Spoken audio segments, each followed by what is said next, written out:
Hello and welcome back to another episode of Eat Meat and Question Everything. Today I am going to go over 5 tips for starting a carnivore diet, a few things I wish I knew when I started eating this way. Tip number 1 would be don't feel like you need to try everything new at once. I mean, unless you have a severe autoimmune disease and you want to go into this and be super strict and remove coffee and seasonings, then, do that. But if you're just looking at this for weight loss and to improve some health, don't feel like you need to do everything at once. I wouldn't try playing around with giving up coffee while also switching over your diet, ditching dairy, starting a new lifting program, trying to get 10,000 steps in. Ease into it, take it easy. You can always play around with all that stuff later. Some people like to play around with removing coffee, see how they feel.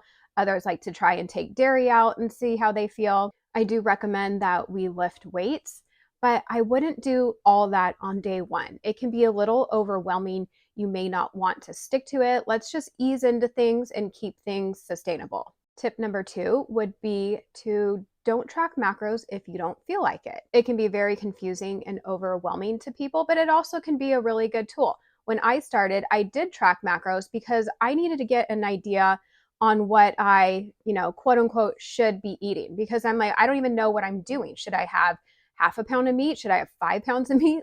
I just needed to get a visual. And what I would recommend for that, just to have a good starting place, is whatever your goal weight is. For example, 130 pounds would be mine. I am going to eat that in fat and protein. So for the day, I would have 130 grams of fat and 130 grams of protein. Now, mind you, you can play around with that. Some people like to up their protein and lower the fat a little bit, or vice versa. So you just need to do and what is best for you and what feels right. But I think that's a great place to start. And just to get a visual on what that looks like for 130 grams of fat and protein would be half a pound of 80-20 ground beef, 2 eggs cooked in 1 tablespoon of butter, and then 12 ounces of New York strip. But I also find, especially in that first week, that you might not be hungry for all of this. And that's okay. I would just listen to your body. I wouldn't force feed yourself. I remember in the first week texting my husband and being like, I don't think I'm eating enough today. It's just so satiating and so filling, especially in that first week as your body adjusts. You might not be eating enough, but I wouldn't force it. I think it's all going to balance out in the end. And eventually your appetite will be back to normal. Tip number 3 would be prepared. Have foods on hand that are ready that you can grab so you don't turn to something else that you shouldn't be eating. So what I like to do is batch cook bacon, hard boil, or not, me and my air quotes, like I'm Joey, but I guess I call them hard boiled, but they're not. I cook them in my Instant Pot. And by doing that, they steam and it actually makes them really easy to peel as well. I have some videos on that. Slice up some cheese, have some salami, have ready to go things.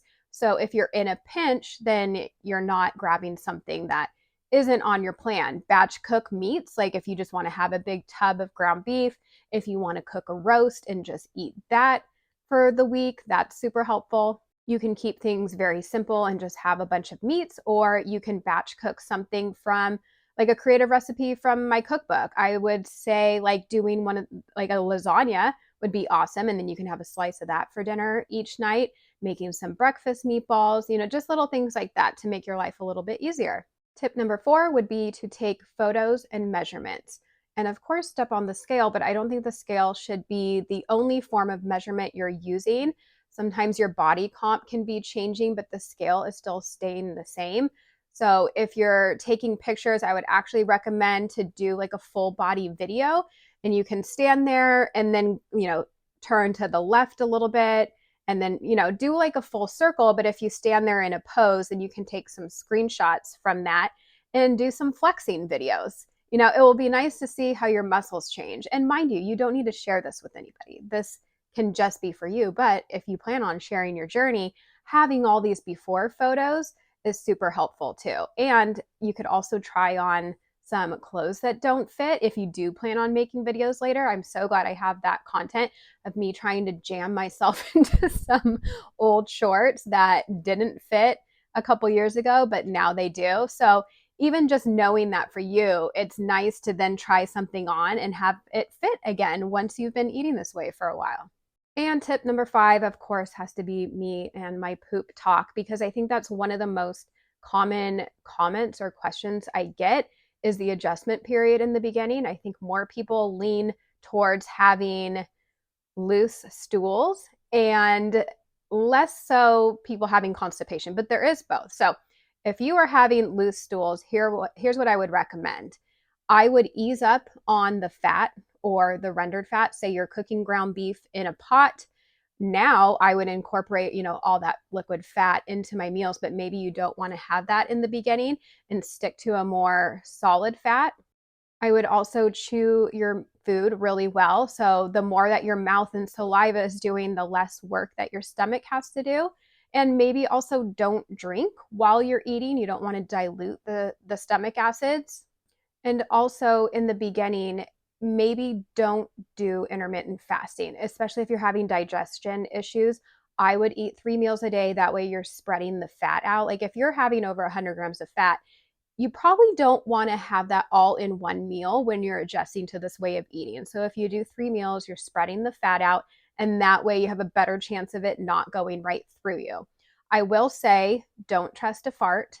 If you feel like something's going to happen, run to the bathroom, but just know that it shouldn't be painful. There shouldn't be cramping. Like it should literally just be like, sorry, this is going to be gross, like you're peeing, but not from, yeah, I think you get it. Okay. So it should not be painful and uncomfortable. It should just be happening. And just know that it gets better. Your body will adjust. And if you are having constipation, do everything I told you not to do. So have a lot of that fat, the liquid fat. Make sure you're getting lots of hydration and your electrolytes are good to go. Magnesium is a natural laxative as well. The magnesium citrate would be more helpful for that. Whereas I take magnesium glycinate, but that's more for, magnesium in general, but also it helps with anxiety too. So let's do a really quick recap. Don't try and do all the things on day 1. Don't feel like you need to track macros if that stresses you out. Prep foods, cook things in advance, have things on hand and ready so you can grab and go, or just make better choices when you're hungry and something's not ready to eat. It would be so helpful to have things in there ready to go. Take photos and measurements. Don't just rely on the scale, and know that your poop issues will all work out in a few weeks or so. Thank you so much for watching or listening. Like, comment, subscribe. If you're on the podcast app, please rate this and leave a review. And I will see you guys soon. Love you so much. Bye.